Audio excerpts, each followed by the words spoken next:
Welcome to the Passion Podcast. I am here with Daniel Barrios, a good friend of mine. The Mr. Rogers of fitness is what I have dubbed him. But anyway, we're just going to really get into things.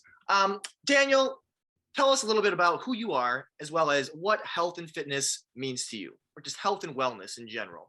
Oh, yes. It's a huge part of my life.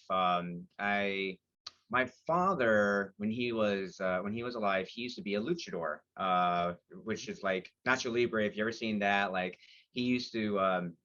It was in Guatemala. He was the intercontinental champion. I've been trying really hard to find online stuff, but it's like way in the past. So I don't know if there's like actual records, but there was a lot of posters and pictures that he had before. My older brother has like one of the belts he used to have, and it was just like he was really into that. But his knowledge was really on wrestling and size. And if you look at the physiques over the years, you did a special on that showing like how things have changed over. You can tell just even wrestlers' bodies have changed over the years. Oh my goodness, yeah. Yeah. So he was all about the eat big, get big kind of lifestyle, which ultimately kind of reached his demise. He had heart disease, and actually because of that, I started paying attention because in my family is like, oh, you got to finish your plate. Oh, I think in most people you have to finish your plate or you get dessert, kind of like reward kind of thing. And we always ate very big. And the one big thing between my brothers and I, not Javi, because he was always the smallest one out of all of us. We would, yeah, we would what was it? Have like little eating competitions, and it would always boil down to my father and I. And this guy, he was 5'6", like Greg Doucette's height. But he was 5'6", I'm 5'8", but it was like he was 5'6" and like 180. And yeah, he would put down food and always put me to shame, and I could just never beat the guy. And after finding out that's kind of what did him in, he actually had knowledge that he had heart disease. He just kind of kept it away from everybody.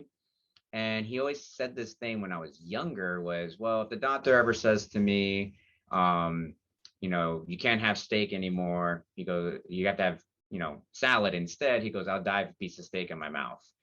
And, it's one of those things. It's like, you know what? He kind of got what he wanted, but it would have been different. It would have been different if we knew about it. It was all stuff that he could have taken care of. Yeah. So that was back in 2007, and that kind of kick-started me trying to be healthier. But of course, back in 2007, 2008, give me 1 second. I'm gonna get a taller chair so I look like I'm taller. I just look like I'm ahead. There we go. There he is. Much better. A little more neck. Looks a little bit taller now. Oh yeah, you can totally leave all that. This is actually Binks's chair. Oh, though that makes sense then. That makes perfect sense. Always the best. So 2007, 2008, I wanted to try to get into fit, just work out and stuff. And I remember coming across very beginnings of YouTube. So it was like the Athlean X, Buff Dudes, and I really love Jeff Cavalier's content at the very beginning. Yeah. I don't have any. I think, and I was talking about this with other people. I think after 10 years, you can only recycle so much, and I feel like that's kind of why a lot of his stuff has kind of gone stagnant. Yep. I think it's been pointed out maybe some other people are writing for him, but you can always you should be able to interject, right? You would think, yeah. But who knows what's the machine behind the machine, so to speak. You never know what their plan is. But I tried a lot of those workouts, and for the next X amount of years, I did like all the fad diets. You name it, I've done it. Oh, I tried no gluten. I tried this. I tried that. I tried this, and I never really got to where I wanted to be. And then I want to say right around 4 years ago, and I didn't noticed I stopped really paying attention. I would work out on occasion and everyone would always say, oh, you look good. You're still in pretty good shape. And I never paid attention until, let's fast forward in now 3 years ago. I didn't have a scale, so that was also a thing. And then finally one day, and that's the picture I sent you, I try to close my belt, and that's when it hit me. I was like, oh, I can't close my belt. Something's wrong. Last and straw. the way I used to just gauge my weight was, okay, clothes are kind of tight. I'm frugal, so I'm not going to buy new clothes. So I'm not going to buy new clothes because that's not going to fix the problem. I need to be a little bit better. I'll be better for like 3 months, and I'm like, all right, cool. But through being good the way I was before was terrible because I didn't know any better. It was like, salads, which I hate. I do eat salads now only because I know what to put in it. Exactly. Yeah. Yeah. And it was just a lot of things I would cut out, like, oh, keto is the way to go. Everyone has their way of doing things, and that's nothing against that. 100%. Everyone's body is different, and I believe that. But I remember, yeah. So once I saw that I couldn't close my belt, I kind of like sucked in my gut and made it work. I finally went on a scale and it showed like it was roughly over 200 pounds. And I'm like, whoa, in high school, I was 152. What happened? And so then, well, to make it more sustainable, it was just one of those things like, well, let me change a few things. I just started paying attention to what I was eating. And I was like, okay, I don't, and, and it was at first cutting out a lot of different things. I was consuming more alcohol back then, but instead of having, I used to drink really crafty beer. So in theory, let's say one crafty beer is like 300 calories. I decided to go to light beers, which is now 150, half. And then now, if I do have a drink, and it's every once in a while, and it's funny how that's gone, which goes into Yeah. We'll talk about that. that. But we'll get there. Why am I looking at that camera? You're over here. Daniel, I'm here, I'm there, I'm everywhere. Yeah. I have cameras everywhere. Yeah. So what was it? I started cutting down that to the way it's just like seltzers or like tequila and soda. It's just something very, very light. I started paying attention to like the amount of alcohol I was having, and I was like, okay. And then I started paying attention to the amounts of food because I used to think, okay, if I have a whole lot of protein, I'm still good, but I wasn't paying attention to calories. And I never obsessed over it. That was my thing. I didn't want to be like, crashing my brain. I wasn't trying to be a fitness model. I wasn't trying to be any of those things. I just wanted to be healthy. I wanted to be able to walk up and down the steps with no problem. Yeah. And so and of course, I'm a little bit older than people think. The constant thing I would hear from my friends around my age about, well, we're at that age where we can't really get back into shape like that. I'm like, no, that sounds like an excuse. It sounds like you just want to quit. Like, after you hit over 25, it's just really hard. And I'm like, I disagree. Yeah. So I really got into that. And then once I started little by little chipping away. I would go out for walks and I was still chipping away. And I went, and then all of a sudden the pandemic hit and we were stuck at the house. And I know I was going through, what was it? Yeah, I was going through a lot. We were all going through a lot of stuff, but I remember after a while, forcing myself to go out for walks. And I saw that it's funny. It all came with steps. Like I first started going for was it 30-minute walks, and then it became 45 minutes to an hour. Then I got more curious because I was like, okay, I was like, how many miles is that? How many steps is that? And then I started seeing, I was like, oh, that's 10,000 steps. That's it. Psh, no problem. So I just kept going and going and going. Now I'm like down, I would do like 10,000 a day, sometimes 15, but I bartend. So I work on my feet. So I easily knock out 30,000 steps when I work. Yeah. But yeah, but and I, yeah, it's great. It's like I don't do, it's like I don't need to do cardio. I got 30,000 steps going. Easy, Right. you Yeah. know? Anything beyond that would probably be too much at a point, right? Oh yeah, yeah, yeah. And I remember when I started doing my fitness journey, I wasn't working out. I was more focused, and I wish I could have done both, but I really wanted to practice good, healthy habits because that's the core, that's the meat and potatoes of your health. Oh yeah. And I just kept, making small changes, like so even now people still tease me like, "Oh, you're having pizza?" I'm like, "Yeah, but it's thin crust." "Oh, but it's light cheese. There's no meat on it. It's all veggies." Or I'll put the meat I have here at the house, like I'll have turkey pepperoni or grilled chicken, or there are small changes you can do to make it sustainable. And a lot of the times people, and I was one of those people before, would starve themselves, and it just makes me upset because it's like, well, that sounds miserable. No wonder.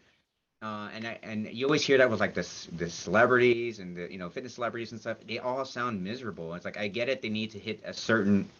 They're on a timeline, so I Yeah. get It's why they have to be miserable. But normal guys, normal people, don't need to go through that. And it's just funny after finding like the Greg Doucette's channel, the way he explains stuff.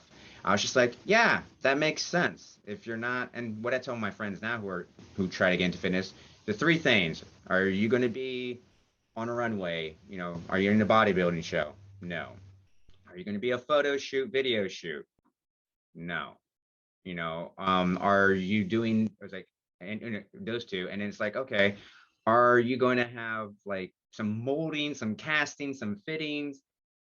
If no is all of those, you're just trying to lose some pounds. There's no reason why you need to do these crazy restriction diets and be miserable. yeah. um Absolutely. and it's one of those things, the more as time has gone on, I'm just a sponge. And that's one thing, like on YouTube, I'll just float around and watch different things, like what was it, Fit Lab. I love his stuff. Yeah. Yeah. My last guess. Yes, it Fantastic was guy. one. And just meeting him online, I thought was really cool. But then after watching some of the videos, like, wow, yes, this is the stuff I like. I like when it's the right balance of like the science and the fitness and all that stuff. It's Yeah. just, and I just keep looking for stuff like that. That's just my jam. I just am always constantly learning, or there's always something to learn. There's never that, oh, that's it. So no, I just like feeling good. A lot of times people think when we go into fitness, it's all for aesthetics. That is one thing. It's good to look a certain way, but my big thing is being functional. I want to be able to walk up and down the steps. I want to be able to bend down and pick up something. And not be out of breath. I want to be able to run, jump. And I've had many injuries in the past, not from the gym, just life. Yeah. And that can be a different conversation. But I've always found a way to get back into the groove of things, because I feel like when you stop moving, you're dead. So we're alive right now. Let's move. But not everyone's passion for fitness is the same, and I understand that. But you gotta keep the ticker going. Right. Absolutely. Absolutely. And you just said a whole ton of stuff. Like there's so much there that I didn't know, especially that your dad was a luchador. Like that's freaking cool. Oh That's yeah, really yeah. freaking cool. I had no idea. But also, I love how. First, also, I don't know how old you are. Now that you mention it, I'm actually not sure. You don't have to share if you don't want to. I will. I like to play this game. Oh, Uh, okay. Leave us in take a suspense a little guess. bit. But I was just saying that I'm glad that you're not the type. I mean, you reference those who would make excuses in regards to their age, and you didn't do that. And that is such Mhm. a common thing to do. Just like a little like scapegoat to like get out of really like trying to become OP, so to speak. Yes. Like, well, I mean, you get to a certain age, things just kind of start falling apart.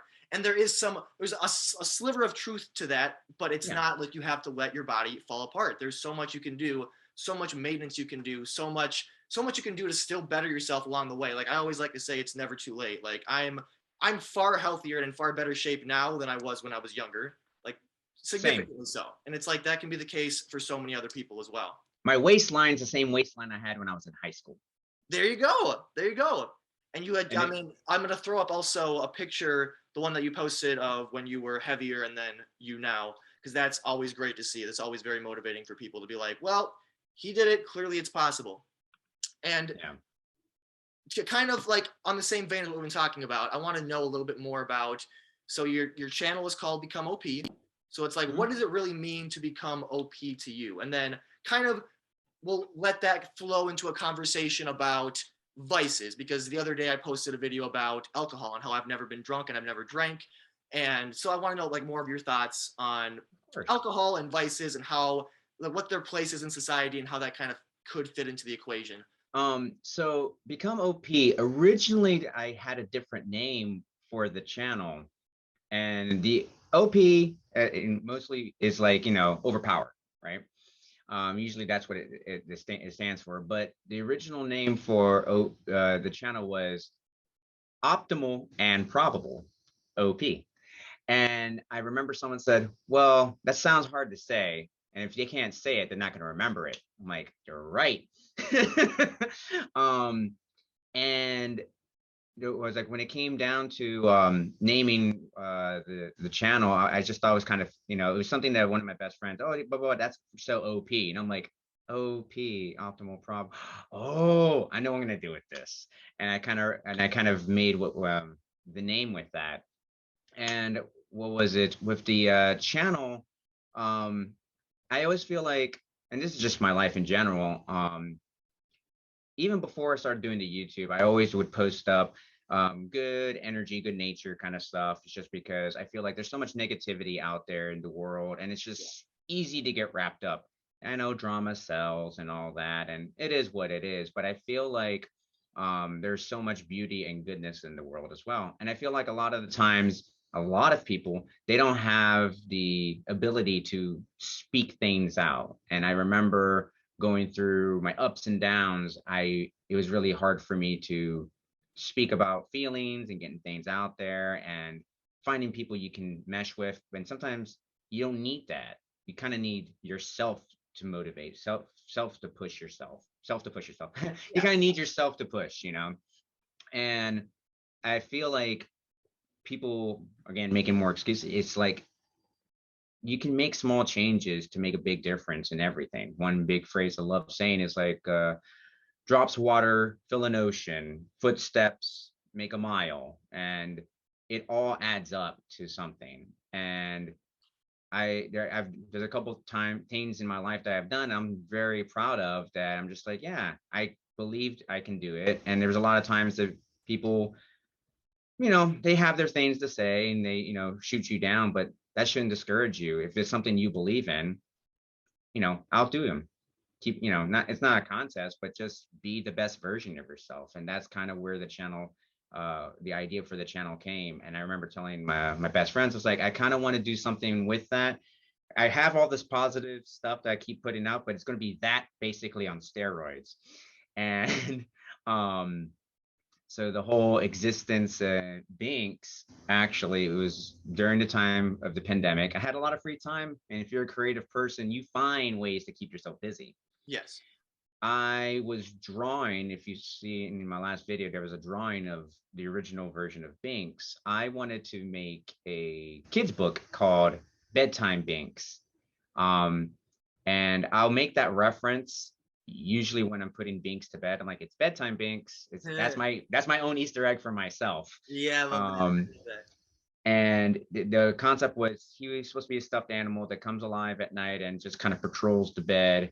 And the book was supposed to be about he would investigate different things that go bump in the night to show kids that not everything is scary. Sometimes things are misunderstood. And I never, and that's what I had for that in particular character. But when I was thinking about YouTube, I was like, well, I'll just be another guy talking to the camera and showing fitness stuff or whatever. And it was, what was I watching? I was watching Ted. And I was watching Ted and I'm watching that. And I was just like, and I started looking and I was doodling another picture of Binks. And I was like, that would be kind of funny if it was like a healthy version. That's silly. It's so dumb. I like it. Yes. I like it a lot. And I told a couple of people, and my very close friends were all about it. They're like, yeah, I kind of like this idea. And I'm like, all right. They're like, who's gonna? I was like, so is he gonna be like a CGI character? It's like, no, I'm gonna go old school and like puppet. And it's funny you said Mr. Rogers, because I said eventually, but it's like what I would like to do with the show and the concept is, or my channel is kind of like Mr. Rogers for adults, to re-educate the adults, because it's, Yeah, exactly. I mean, adults got to learn too. Clearly, I mean, there's an obesity epidemic. There's not a lot of education on or proper education on health and fitness and all that. I'm and, going with yeah. Go on. Sorry. no, keep going, No, no, this is I was gonna comment like that. I was gonna ask because I obviously I don't know if I mean you just said you had considered the Mr. Rogers angle before, and that's where I very much saw that in your channel. So I was like, dude, you are clearly the Mr. Rogers of fitness. But then I was gonna ask you, like, did you even watch a lot of Mr. Rogers? Are you familiar with him? And like, sounds like you are at least to some extent. But no, no, no. the positivity that you project through your channel and just like this genuine sort of care is it's just so infectious and I love it. And that's where I'm just like, this guy very well could like take off and be seen as like this super positive role model, just like a really wholesome dude. And yeah, that's kind of what I'm hoping for you anyway, is like people will Thank see you. what I see in that, and then you'll grow based on just this genuine person that you really are. When I first saw that, I appreciate all that. That is, I love that. Thank you. When I remember when I first saw that comment, it said Mr. Rogers Fitness. I was like, ha, the universe heard me. I was like, yes, that's what I want. And I was like, I was like, a fitness, cool. I'll take it. I'll run with that. But it was kind of like a Mr. Rogers feel. I did watch the channel. I did the channel. I wish watched the show a lot, but I also watched a lot of I like puppets. This is in general. I like puppets. My favorite movie of all time, and I'll make that very, very quick, is Dark Crystal. Oh, And very it's good. funny when Yeah, I that tell makes people sense. that it explains everything about me.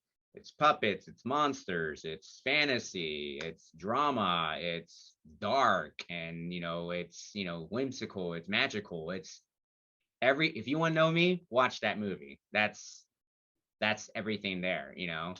Um, and I've always, and what maybe makes me love that movie so much, it's like, it took 5 years to make apparently, and it's all puppets. There's no real actors except in certain scenes, but it's all made with puppets. I'm not. It's funny. People ask, are there going to be any extra characters? No, I'm one person. Yeah. uh, and it's already a lot that I film and edit and do the Binks parts. But once I started putting it together, it just made me happier. So the honestly, the concept of the show and everything was honestly to make myself happy. I was in a very sad place during the beginning of the pandemic, and I just fell in love. It was one of those like eureka moments that was just like, as I was drawing this character, I saw that I was thinking of like, oh, doing this as a channel, and I was like, I the name, I don't know why I chose Binks, but what was it? I just started looking at the character. I was like, no, he's gonna make me happy. This thing that I'm gonna put together is going to make me happy, and I don't care what people have to say. And of course, because the way the world is, I actually almost didn't do the channel at first, because I had a very huge amount of negativity towards it, because it's like, you're with a puppet, and they made it very, very weird. That's all Yeah, I'll yeah, say. yeah. And I was like, "Well, where do you get that from? It's a positive show," but it became very weird. That's my nice way of saying it. It's just very, very weird. And I was like, okay. And then I was like, you know what? I'm not gonna let everybody else's opinion or whatever. They have to see it first. They don't know what I'm doing. Yeah. And then when they see it, they can eat it.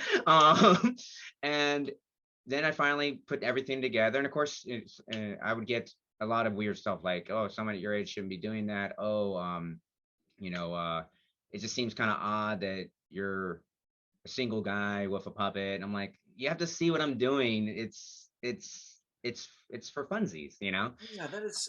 I'm sorry about that, dude. I hate that. I mean, it was bound to happen. That's just like, I mean, even if you're making a YouTube channel without a puppet, I think you probably still get judgment because people are like, YouTube, what are you going to do with that? Is that going to be a hobby? Is that you're going to try and make something out of it? What? Yeah. Yeah, that's unfortunate. I'm sorry about that, man.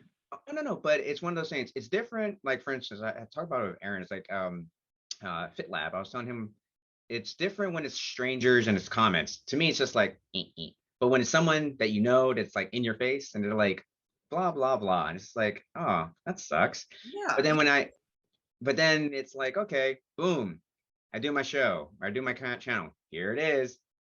Oh, that's what it is. I'm like, yeah. Stop making it weird. it's like your stuff is like high production, really good quality, like storytelling. Like it's well thought out and crafted. It's not. I don't know what they were. I don't know. I don't know what they were expecting, but It was a very dirty place, is all I'll say. no. That's all it was taking it to. It was just like I see. it just came. It was just like, why are you doing this? Why? It was like everything I did for it. They're like, and I'm like, what? And it was a lot of people, and it was people of different ages, older people, younger people. It's funny, the younger people in their 20s didn't make the crude jokes about it. It was people in their 30s and 40s and 50s that had something to say about it. And I was just like, it's so weird. But I remember my best friend Manny, he was telling me, you know, don't focus on that. Focus on, what it's for. And I'm like, yeah, it's not for them. If it's not for them, I don't care. Exactly. Yeah. And then that's basically, and I just kept running with it. And actually, I think in one of the first episodes, do I still have it? Yeah, I do. Give me 1 second. I remember in the people were like, oh, so you're gonna have like a puppet show, just gonna be playing with puppets? Like, yeah. So I made this to be a troll. Uh, So I'm like, so it's funny that in one point in my first video, I actually bring it up. I was like, yeah, nobody wants to see a puppet show, and I kind of wink at the camera yeah. because I'm a very nice person. But I can be a troll too. Everybody's got a dark side. Yours is still pretty wholesome. It sounds like though. Oh yeah. I mean, again, there's just so much negativity out there. I just want to just get put out good energy. I spent a lot of time. Yeah. I spent too much time in my life being in a negative place, and I'm finally happy that I dug myself out of that. And it was just making smaller choices. And I tell people, it's like it has nothing to do with weight loss. It was just one of those things. It's like a physical thing you can see. It's like, oh, I changed this. Yeah, it And was it, intentional. Yeah. There's yeah, intention behind what you're doing, and you can see the results and understand the utility of what you're doing. yeah. And when I saw that, I was like, oh man, what else can I do? And I did a bunch of research of like what cameras to get, what lenses to get. I talked to a couple of my friends. I'm still learning stuff. And it's funny because some people will point out like the mistakes or whatever in videos. I'm like, trust me, I know every mistake. Yeah. Like people who are making it know the mistakes that you're seeing as well as the ones you're not seeing. Like they're aware. They're Yeah. aware. Yeah, exactly. I'm totally aware, and I'm also in no rush, but I did make some adjustments with work schedule and life because I do want to put more time into this, and I want to knock out weekly videos. And I'm hoping down the line, once I hit my 1 year mark, this is my goal at least, is to release 2 videos a week and then just keep it there. I don't want to do like, I'm definitely not doing videos every day, especially the way I do it. um yeah, I can't make that many videos. I'm only one person. I need to have a life too, Exactly. But I love it. I love what I'm doing, and that's kind of where I was at with the channel. And I keep always expressing that whatever it is, just go pursue it. Just you love it, just go do it. And there's times I've spent hours on editing, cutting, and whatever, and I'm up most of the night, but it doesn't feel like regret. It doesn't feel like it was a chore. It doesn't feel like, it just feels like, oh, I did that. And, some people will point out, well, views, whatever. I'm like, in time. It's in its fetal stage. It's Yeah, just, it's larval, it's going to grow. And you're going to keep the puppet as long as I can. um, and it's one of those things, and it goes back to just people's way of thinking. I've noticed anytime I wanted to do something for myself, people get uncomfortable. I want to do this. I do it and I succeed. Oh, I want to do this. And I will make some examples. Oh, I'm trying to lose weight. You can't because you're at your age. I'm going to reveal that soon. And boom, did it. You know what? I used to work and I've worked in restaurants most of my life. And I remember wanting to have like a grown-up job. And I hate that term, but I'm going to do that for now. Um, and I pursued that, got it, kept it, was good. And people still made faces. People are always going to make faces. And Yep. now it's like, okay, I want to do this YouTube thing. Guess what? I'm going to do it anyways. And I'm happy. I'm happy right now, so that only means I'm just going to get happier as time goes on. Of course, there's ups and downs and everything, but I'm really looking forward to see where it goes. And I didn't think I'll have someone would be interviewing me about my channel. This is Right, all cool. dude. Here we are. No, that's Yeah. one of the things I love most about YouTube, to be honest, is the community that you can find. I mean, I feel like, obviously we're in the fitness space, but I would assume that in other niches of YouTube, there's other communities being formed of people who support each other, help each other out, and just like really form bonds and collaborate and like share ideas and just, bond, just positive bonding. Yeah. Yes. But So, one thing we did not touch on yet ooh. was the vices thing. So speaking of vices, I was like, so in my early 20s, I did drink like a fish. That was just the culture I grew up in and saw. And I know you say you've never had, and you know what? You don't have to have that pressure or whatever. It's your choice. Yeah. But I know growing up in the area I live in and just the field of work that I'm in, drinking is a big thing. And it didn't become for me didn't feel like an issue until like the pandemic. This all circles around that time period, and that within those 6 months. And I remember I was going through a breakup that was on and off, and then the big boy job that I had didn't work out. So, and I wasn't really working too much. I was working wherever I could because in pandemic it was like no one was hiring. So luckily there's a whole neighborhood called Delray, Alexandria that just loves me to death because I've done so many things for that neighborhood. They always find me work if I ever need it. I've done a lot of stuff for that neighborhood with a lot of their restaurants and stuff. So people always find work for me. But I was only working 2 days a week. And it just put me very depressed, and I was drinking and eating and doing what the normal thing to do during the beginning of the pandemic, right? And I remember there's something that you said, and it's like, yep, I know exactly what he's talking about. Oh, never again. And I had too many of those nights. And I remember one morning, it would be consistent. It would be like, oh, never again. And I would keep going. And it was, I physically, my body just didn't want to do that anymore. And I remember I was watching a bunch of YouTube stuff and everything. And I remember I would go for walks. I started going for walks because that's kind of motivated me. I was like, I need to get outside. I need to get out. And I remember for that month when I first started going for walks, people were letting in, friends in quotations were like, everything okay? You're going out for walks? Do you need someone to drive you around? I was like, no, I want to go for a walk.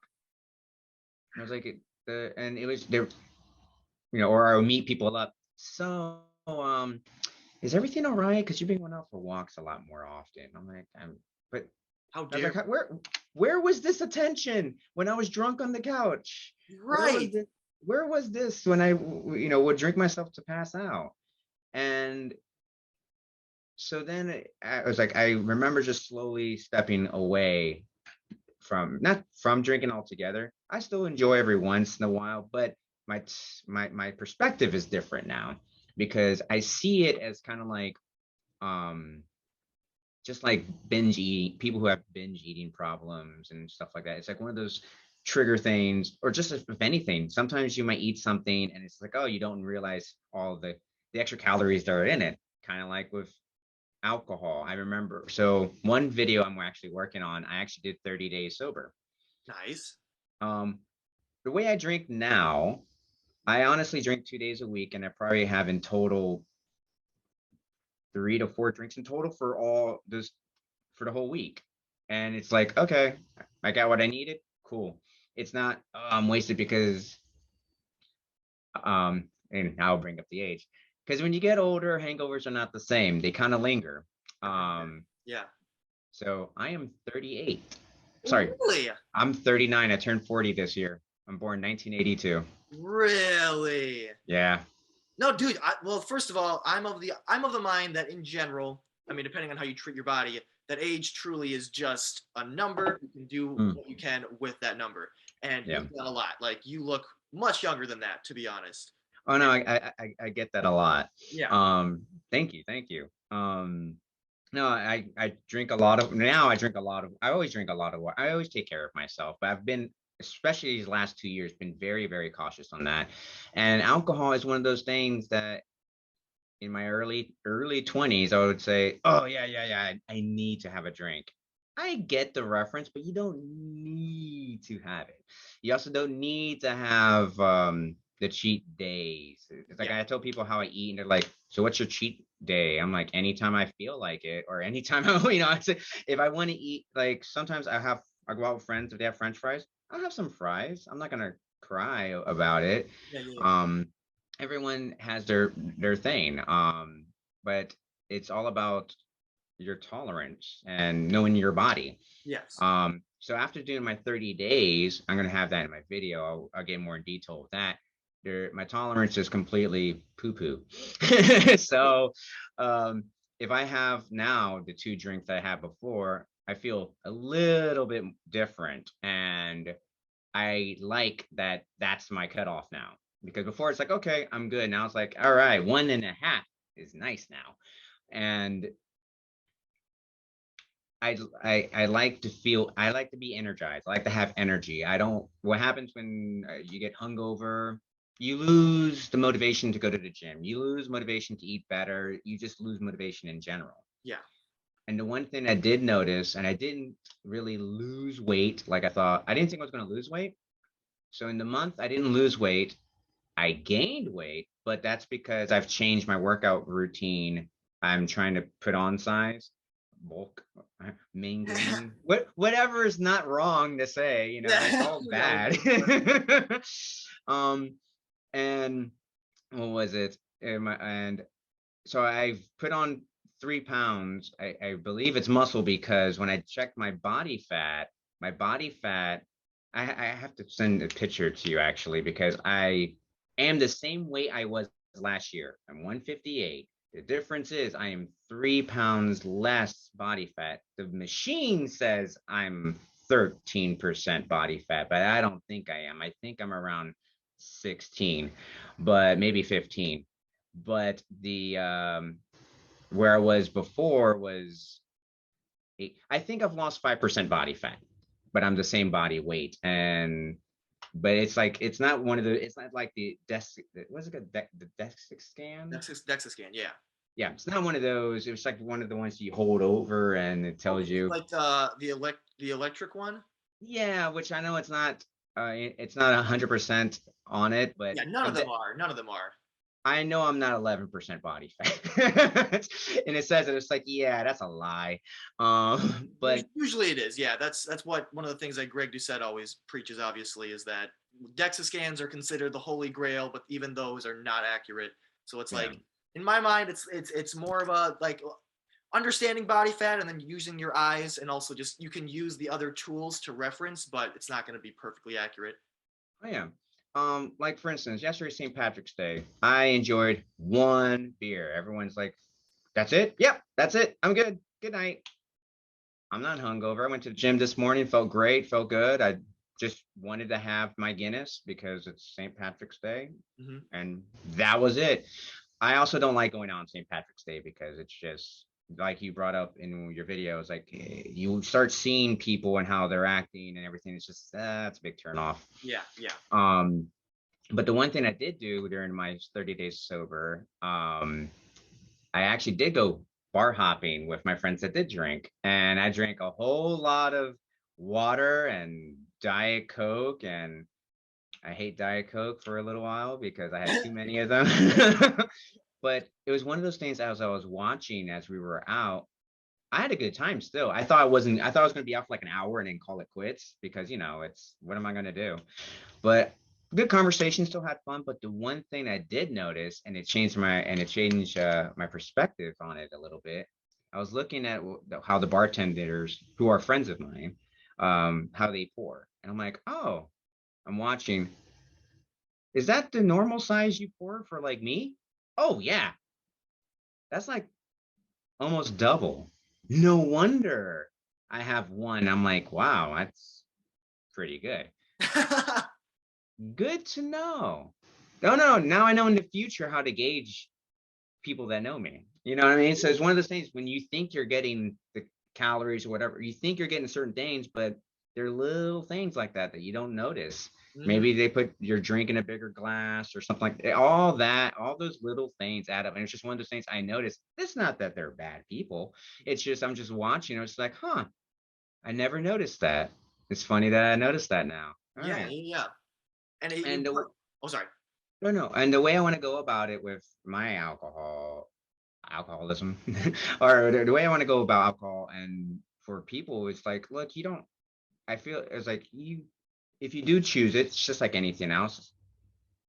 It's okay to enjoy, but it's not, but don't ruin a good thing. Salt is okay to have. You put too much salt, you ruin the dish. Don't Yeah, ruin your night. Don't ruin your body don't ruin everything just for what one night of fun, basically. right. You That's the know? thing. It's like the pleasure is going to be temporary there, but the effects more or less are going to be, if not permanent, they're going to be lasting in some way.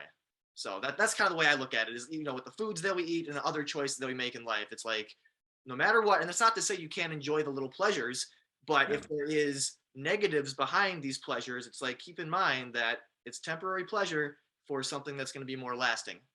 And that Oh definitely goes yes. for things like alcohol and certain other vices as well. Oh no, no. Everyone, of course, everyone has their thing, Yeah. and I understand that. But it's just like, yeah, it's at the end of the day, it's all about balance. It's all about making sure you're not overdoing it. And it's one of those things. I have older friends who they party really hard, and when I think about how I feel if I have maybe one or two, my kryptonite if I go out for drinks is good conversation because I won't pay attention because I'm like blah blah blah blah blah blah blah blah. Damn it. you know Yeah, yeah, um that's my kryptonite. But the one thing I told myself is like, look, I'm very um I pay attention to what I'm consuming food wise. I should treat alcohol the same way. So I feel like down the line now I'm being more cautious about it. um my it's just going to be benefit me. I mean, there are no pros. I don't care what anyone says, there's no pros to drinking alcohol there isn't. other Yeah, it's like uh, other than a social thing. right. I mean, you That's can. it. I've heard like people have tried and spun like a glass of red wine for heart health, but let's be real, you're not drinking wine for your heart health. If that there's so many other ways to care for Yeah. your heart, I would not recommend drinking wine to be one of your primary methods. So that's people just being like, well, this is good about it. It's like, well, maybe, but go for a Eh, freaking walk instead. Maybe I don't know. yeah, yeah, yeah. I mean, and I get it, but it's just like, and I understand when people get stressed out, they need something to calm down. I mean, a workout does wonders too, but Right. we're Yeah. crazy people for saying stuff like that. But Well, not really though. That you've touched on it a yeah, lot. It's like, and even going back to what you were saying before about when your friends would be concerned that you're going for walks, but there was no concern when you were, getting drunk all the time. And it's like that is so backwards, but so it backwards. tracks at the same time. It totally tracks and makes sense looking at the state of the world in terms of our collective health and fitness. Like full stop. Oh my God, yes. But it's just so weird. It's or like I'll take, yeah, I'm going to the gym again. How many times do you go? And it's so funny when I actually was getting really good shape last year, it was only 3 times a week, 3 times weightlifting, 1 time cardio. So it'd be 4 times a week. Mhm. Now it's like 5 to 6 because I love it. but Yeah, I don't overdo it. exactly. Yeah, that's not the point. Overdoing it is Yeah. not the point. It's to get what you need and want and desire out of your health and fitness. And that's going to be an individual thing. And again, the fact that people are coming at you, I mean, I've experienced similar things. There's blowback for taking your health and fitness into your own hands because it's just not the norm. So I don't know if Yeah. people are in some ways like self-conscious and they're kind of like maybe feel bad about themselves. So they're trying to like bring you down about what you're trying to do. I don't know. But yeah. I always hear that, and I think it's one of those things. It's a communication thing. I think it's because they don't understand it. Yeah. They have a perception of it. So it's like, look, it's like one of those things like, oh, for instance, I'm probably, my channel's going to get canceled after this, but I don't like Nutella. I mean, I don't eat it, so it's Yes. I think it's terrible. And it's funny, it's like someone tried to I was like, oh, I understand why you like it. I just don't like it. There's a difference of that versus I don't like it. You gonna try it? No. Like at all? Nah. It's like yeah. give it a shot and then you'll see.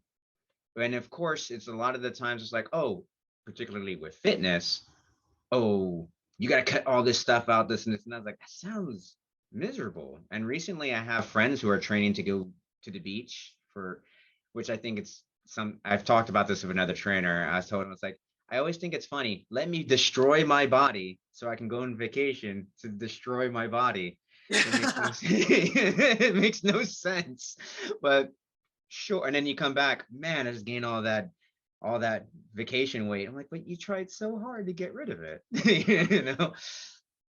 It's just it's a weird world we live in, but no, Again, you can say that many times yeah, over.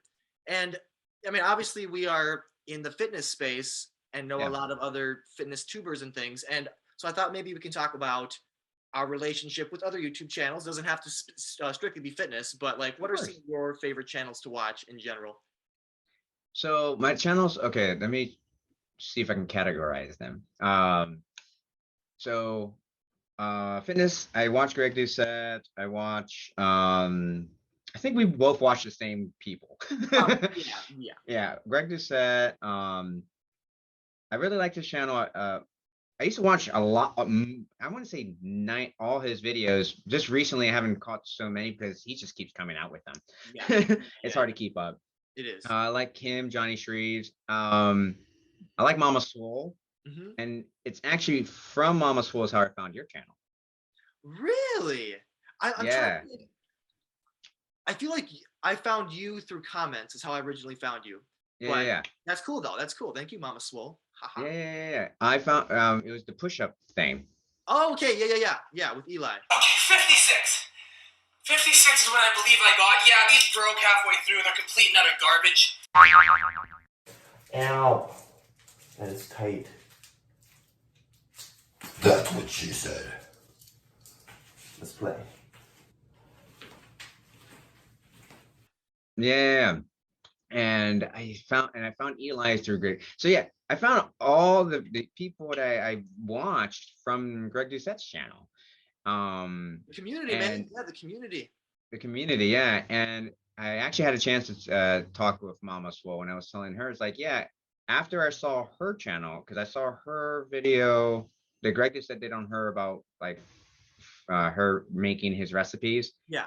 And I was watching, and I was just like, huh. So here's the thing, and I've talked about this with her. I was like, when it comes to fitness and just people in general, I feel like there's like three different kind of people. People who are too serious about it. Then there's, a good balance of both. And then there's people who are like, okay, I did my chore.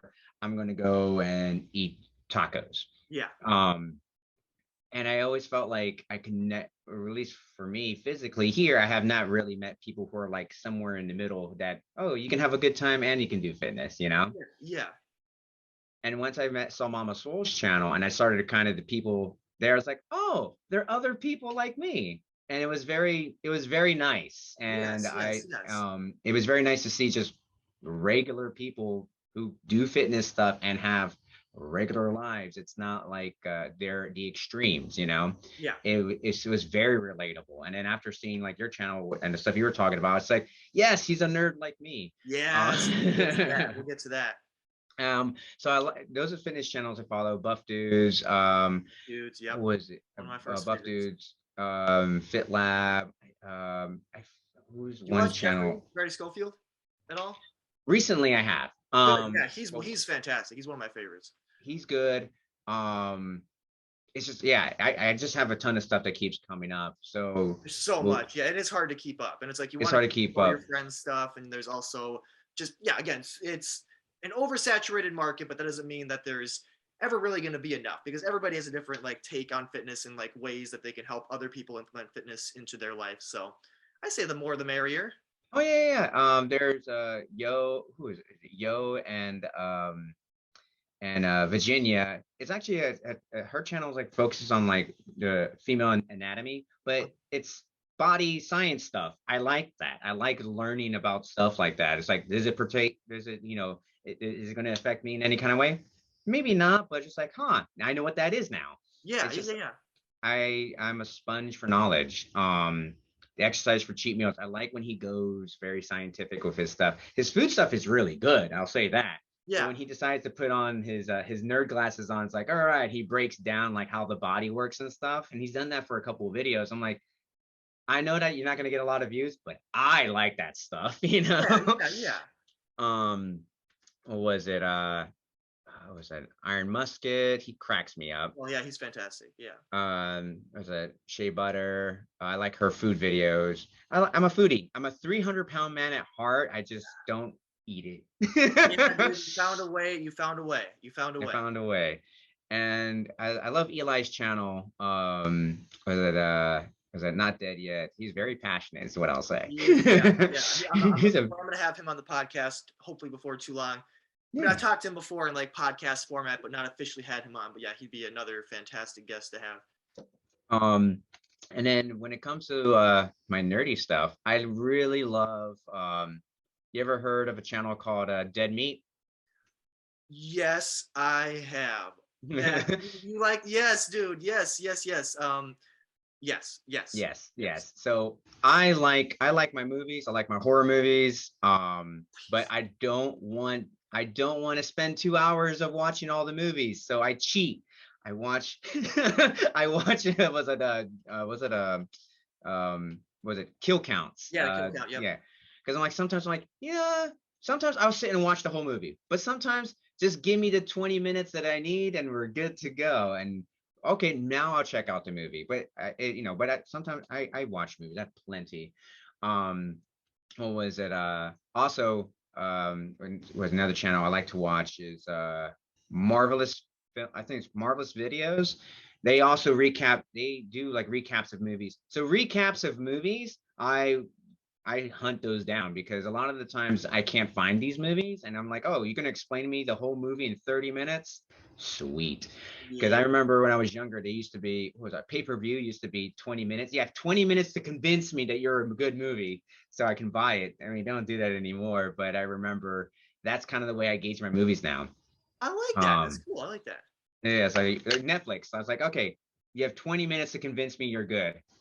Yeah, all right, bye. Yeah.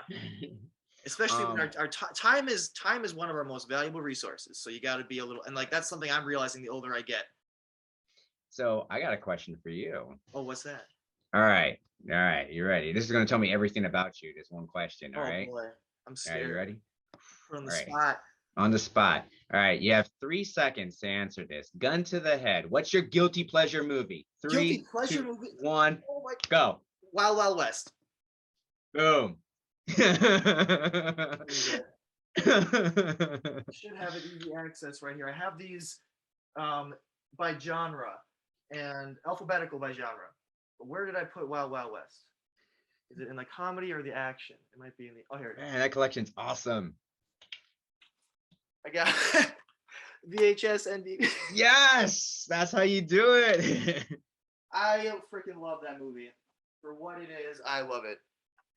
And this might be the most blasphemous thing that anyone would ever hear, but I prefer it to Men in Black. I do. I do. Nice, I don't know if nice, you've nice. seen it, but if you haven't, I do recommend it. No, I've It seen them is. both. I've seen them both, and Oh, you know good, what? good, good. I can see your argument. Mine is Street Fighter with Van Damme. Oh, good stuff. Good stuff. I will fight anyone to the end of the world, ends of the earth. It is perfect cinema. There is nothing wrong with I that mean, movie. art, that's one thing. Like, I really like. Of course, we talk about good and bad movies, and usually it seems like there's some general agreement over quality and like what makes a movie good or bad. Yeah. But at the same time, all art is subjective.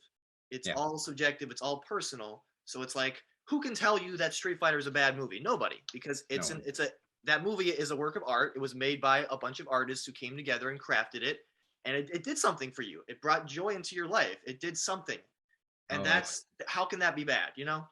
I mean, we all agree it is crap. but I love my poo. I love my trash, you know. Yeah, dude. There's a place for it. Like I am not above rewatching like Batman and Robin. Oh man, With, yeah, I was George just talking about that with Clooney, my brothers. Like that's one of Schwarzenegger, those Mr. movies. Freeze. Like that movie pretty much killed Batman for a while, but I still enjoy it. It's got enjoyable moments for it. Like it's trash, but it's great. Great trash. Great trash. It's like, here, hold on. Pinky up. Wonderful trash that we have. Wonderful here. trash. Yeah. Yes. Hold on. Here, I can oh, be you that kind of guy. Yes. cheers. Cheers. Oh This is yeah, gonna be our final question. So we're Ooh. gonna dive a little bit more into the nerdy side of things because this is called the Passion Podcast, and therefore we are passionate people about passionate about many things beyond just fitness. So let's talk. I mean, you love movies. I love movies. This is what my backdrop is. This is not a fake green screen anything. I mean, we already established that when I pulled the movies out, but the collection is a bit bigger than it looks. It starts and goes. Oh hell yeah. Around, and there's a little bit more over there on the side, but it's a combination of DVDs, Blu-rays, VHS, movies and TV shows. But I got a lot. So there we are. I got more. Sorry, I got more upstairs, but what was it? Yeah, it's a combination of. Whoop, I got it. Cool. Yeah, movies, shows, VHS. I probably have like 200 VHS tapes. Nice. And I still have a DVD player that has the combination with the VHS. Oh, old school. Oh yeah. And people tease me, and I'm like, but 80 slasher movies just look good, grainier. I'm sorry. I agree. I even think that a lot of the Disney animated movies, like the clamshell cases. Yes. I need an example. My older brother has all of those. Oh, they're up here. I'll just grab Hunchback. This right here is actually my favorite animated Disney movie, Hunchback of Notre Dame. But yeah, I find that these in the clamshell tend to look better on VHS. Like when they did the transfers for Disney Plus, it looks like, I don't know, the way they remastered it doesn't look as good to me personally. So for instance, a lot of people give me grief about this one. I don't like Blu-ray movies on Blu-ray. It's too polished, it's too clean, it's too bright. Certain movies need that kind of grit. And I remember one movie my friends were watching. It was The Dark Knight, and I remember I was just looking at it like, why are you watching it with such disgust? I'm like, this is so well lit. It's because it's just it might have been the TV, but there was one particular scene I'm watching. I think it was like when the Joker and Batman are fighting at the very end on top of where the boats are about to explode. I think someone falls to the side, and I was like, you know what? In the theater, I didn't see anyone fall down. I can see someone fall. I kind of like the darkness that's there. It's gone, you know? Right. It's like, have you ever heard of the movie The Descent? Yes. I love that movie. Have it somewhere. Anyway, I have that on DVD. The second one is too well lit. If you watch that would kill that. I actually haven't seen the second one, but I would imagine that would definitely kill things. That movie benefits so much from the dark and like the claustrophobic nature of things. So if the second one's anything like the first one, then yeah, that wouldn't work. Yeah. Don't watch the second one. You're just gonna be mad, especially the way it ends. You're just like, so, but yeah, that was a waste, and they're not gonna do anything with it. But no, that was a missed opportunity. But it's just like, yeah, when it comes to certain quality, sometimes the grainier is fine, and I understand you want certain quality to look a certain way, but it is what it is. I have a sweet spot, and I don't know if it's came up enough in videos, and even looking at Binks, I have a soft spot for Godzilla movies. Ah, yeah. And now that I said that, now you look at Binks, you're like, I get it. That makes a lot more sense. He's a cute little Godzilla. That's my childhood thing. It's like when people are talking about what are your favorite movies, and you can't say, I was like, I never put Godzilla into the category ever because it's not fair. It's not fair. If it's on, I'll watch it. I'll stop what I'm doing and watch it. I have like people just constantly give me, I'll show you this artwork. Oh, nice. Godzilla fighting Cthulhu. My best friend gave me this one. Hold on a second. Hold on. Godzilla fighting Cthulhu. There's like metallic Godzilla. A buddy of mine got this done for me for it was like like my dad fighting Godzilla. Oh, I love that. And bunch of stuff, just my nerd stuff. I mean, oh, dude, yes. Yeah. Yes. That. I love fit nerds, dude. Fit nerds. Let's go. Yes. That's why my little I don't know if you've noticed, but I post the emoji combination of the flexing arm and the nerd face. That's the nerd face. I put all the time. That's because I like to think I'm a fit nerd, so that's yes. where that came from. Yeah. No. We are. Good. That's right. All right, I got one question for you. Best movie experience in the theater, or just in theater or at home, just in general. Like, what's one that you're like, this in particular time when I saw this movie, it could have been in the theater or at home, that it was like you never forgot, like the surprise or whatever. What was something that completely took you off guard, and you were just like, yeah, that's probably my best movie movie experience, not counting being in the theater. Okay, so I'll give you one for at home and in the theater. I'll do the same. To mind, or one came to mind for each example. So, have you ever seen Sleepaway Camp? Oh, yes. Okay, so I don't really want to spoil it in case anybody cares enough, but if you do care, you can, obviously go watch the movie or just go look up the ending. But I was watching it alone in my bedroom on my laptop. Very simple setup. It was, it was in high school. Yes. And I was probably like 2 a.m. or something. And I found the movie on YouTube, I think in parts. So I watched the whole thing. And it's a very cheesy, campy camp movie, like summer camp slasher movie. But I love those kind of movies. There's so much charm in them as far as I'm concerned. But the ending, legitimately, when the reveal happened, I got so scared I couldn't goosebumps. I couldn't move. I was at my laptop and I'm like, the lights are off. I'm like, I want to go turn the lights on, but I don't want to move. I don't remember. That was one of the, and it's interesting because if you watch Sleepaway Camp, again, like they don't give away watch anything. A lot of horror movies, especially, it's like it's not the scariest movie. It's just more charming and fun, and I just love like the horror themes, whether or not I'm actually scared by it. I just love horror. But I got to that ending, and I'm like, I can't move. This is too much. Well, yeah. So that's one of them. Yes, and I agree. I didn't see that coming, and when it happened, I'm like, that's the mic drop of horror movies right there, because it's like, and that's how we're gonna end it. Boom. Yeah, and it's also just the way they decided to shoot it, and just like the sound design around it and everything. Yes. Yeah, it's so quick and abrupt. So again, if you're curious at home, go watch the ending of Sleepaway Camp or go watch the whole movie, because I think it's worth it. It's a good time. It's definitely worth it, yeah. I was actually friends on Facebook with, back in the day, because I was such a fan of the movie, with the two lead actors. Funny enough. I just found them and I'm like, I wonder if they'll accept my friend request. And they did. And it was actually them too. That's so cool. Felicia Rose I believe is the name of the main actress.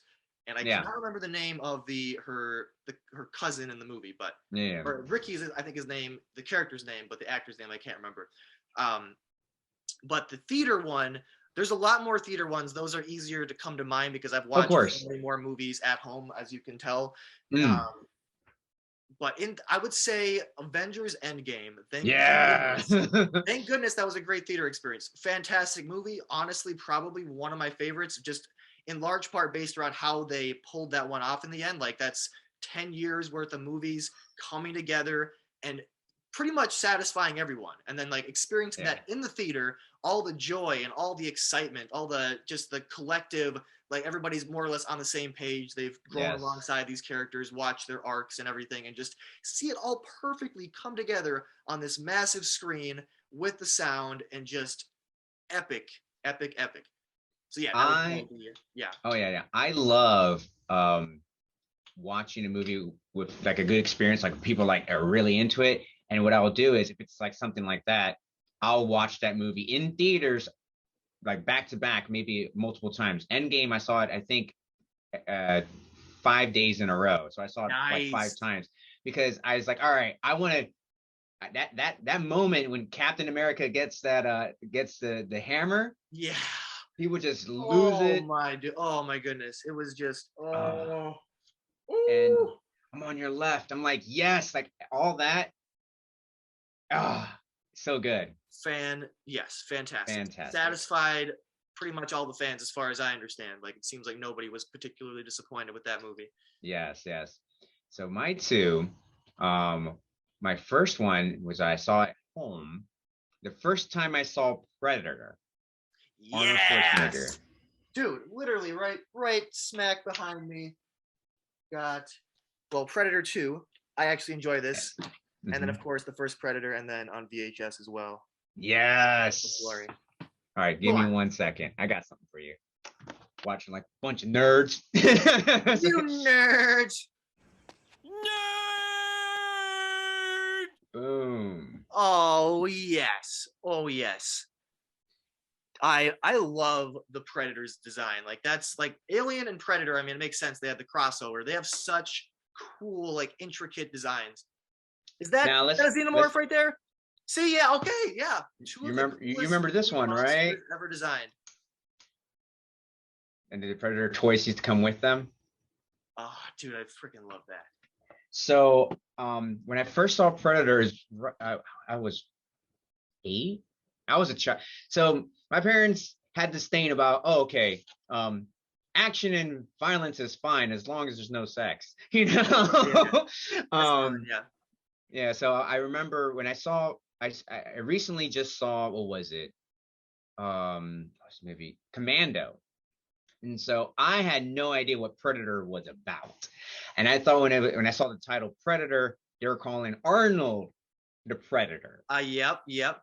So I went watching the movie, and I think I missed the first 10 seconds when you see the spaceship fly across. So I went to the bathroom, came back, and and for me, as a movie nerd as a kid, I was like, all right, Apollo Creed's in this movie. You got what was it? I forget the name. Dudes. Jesse Ventura's in that movie. Yeah. So anyways, so you have all these big guys. I'm like, all right, cool. And all of a sudden you see the Predator vision. I'm like, what's that? Of course, I have no idea what's going on. So, and I love this slow reveal for me as a kid, because I'm like, is it a ghost? Is it a monster? And then you see it, and then you finally see it.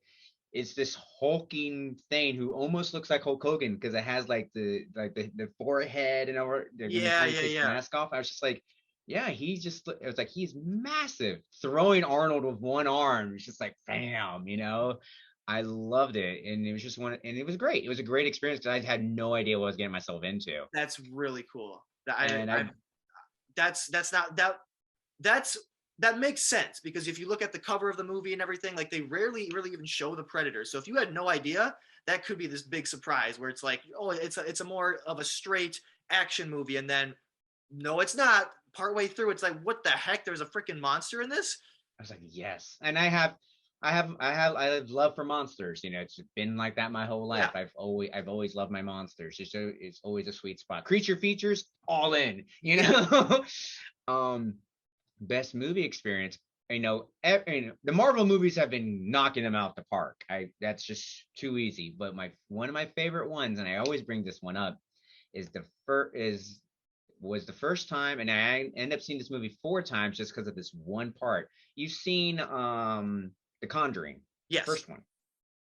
So there's a scene in the movie when the kids are in the bed and they're kind of, the music is all tense and the camera's zooming in to the dark corner, and they're like, oh, someone's there, there's something there, and they're just kind of freaking out, and it's just getting closer, closer, closer. And the audience, this is why I love this scene, and this is great storytelling.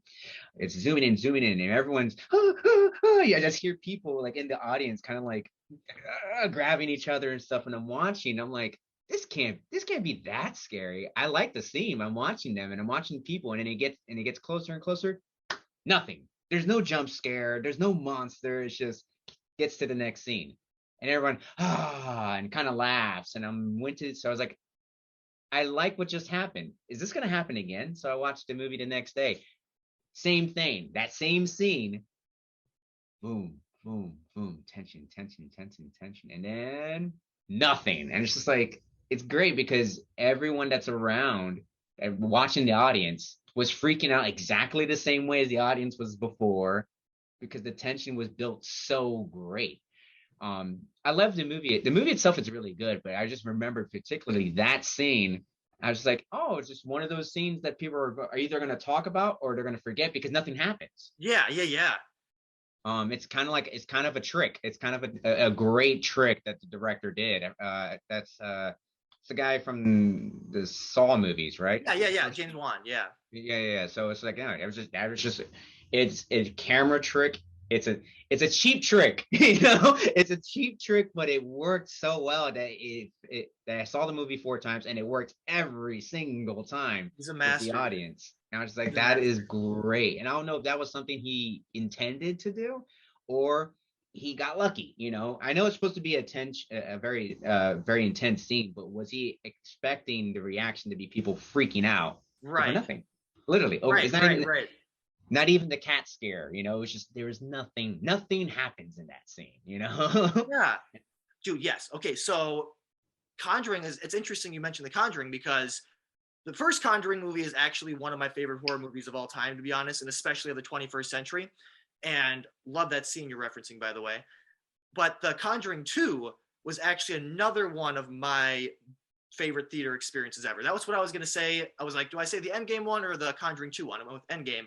But Conjuring 2, that was a fantastic experience. I prefer the first one overall, but that theater experience, the audience was just so, like, it was a big audience, a packed theater, and everybody was so into it and so, like, respectful. Like, they scream when it was appropriate to scream. They gasp when it's appropriate to gasp. They laugh when it's appropriate to laugh.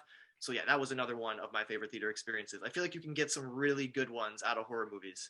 Oh, my God, yes. Yeah. And I see Conjuring. See, this is why we had to connect, man. We're on the same dude. level. And I want to have you on again. I mean, I want to have you on as often as you're willing to come on. But you should come on again, and we should talk a lot more about nerdy stuff, because we can talk forever about it, I'm sure. Oh yeah. Fitness, food, and film. That's I can dude, you and me. And one day we're gonna meet up in person, and we're gonna do an official collaboration in that way. Yeah, that'd be awesome. I do got to wrap things up here.